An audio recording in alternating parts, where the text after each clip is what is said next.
we've left that point of critical thinking to just that lazy. I agree with you because it's popular and it sounds nice. And to me, it's just like, that's so unintelligent. And it goes back to the original topic of empathy and respect, because the people that actually are willing to stand up are the ones in society that do get the empathy and respect. Yep. The people that we think are the ones cancelling, we are cancelling, are the ones actually getting empathy and respect, because we've come into this cultural society where we just go with the mode, similar to how we do with our parents, similar to how we do with culture. What does everyone else think? Let me agree with them to be safe. I understand that perspective to a degree. Jordan Peterson talked about this once, where he said the patterns of a zebra were actually to protect the zebra, not from the predator, not from the lion. Sorry, for predator, yeah.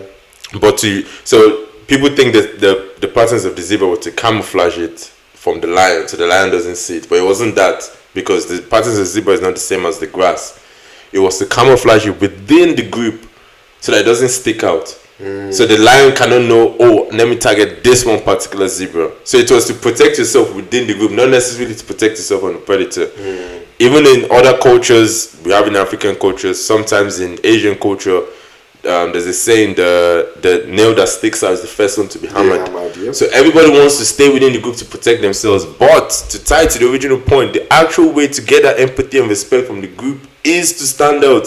It is risky. You might lose. You might get nailed down. Yeah, but that is the only way to get it. If you don't break out the mold, you will always remain in that perpetual cycle of agreeing with everyone saying, I'm going along with the otherwise dumb phenomenon in our society, where we are just doing things for the sake of doing it without actually realizing this thing, he actually is not really doing anything. This person I thought was cancelled, he's still very thriving and successful. He's still very happy and living his best life. To the point of the analogy of your hammer, actually, let's think about it even a different way. If I choose the decision to make myself lower than the rest of the group, I save myself too. That's another different angle you need to think about, because it's not necessarily that you stick out.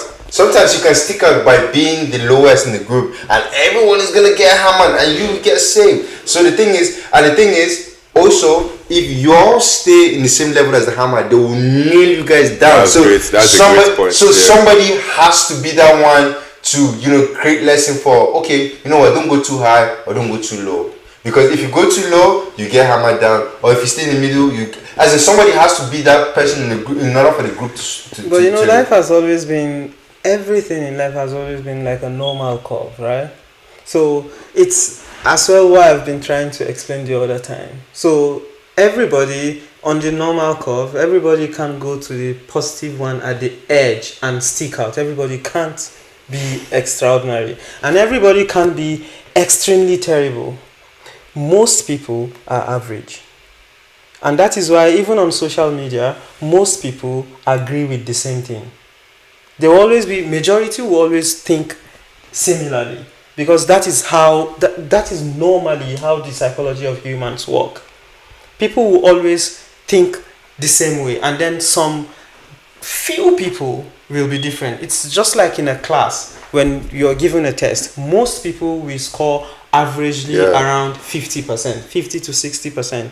Some few people would go to 10 over 100, and then some few exceptionals will go to like 100 over 100. You can't have people being at the extreme end, right? And actually, it makes it make sense to me when I see people cancelling orders, or when I see more majority of people doing things. I kind of don't question it, because I just feel like it is normal. And reading back into history, for me, I just see a pattern, and I know no matter what happens, this thing that is currently happening, what we are complaining about, we will complain about it enough, and eventually this majority we are saying are doing this. When we keep talking about it in podcasts like this, when a lot of other people keep talking about it, they will agree with us and start doing something else, which that's something else they will do. It will still be a majority, and this pattern will continue to happen. It is just normal.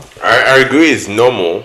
I'm arguing that the aim is to be the standout. Although it is normal that even if you do try to stand out, sometimes you still end up being part of the majority. Like going back to the original conversation, if I wanted to stand out from a certain process my parents did, but it ended up being the best process, obviously I'm still gonna go agree with them in that aspect.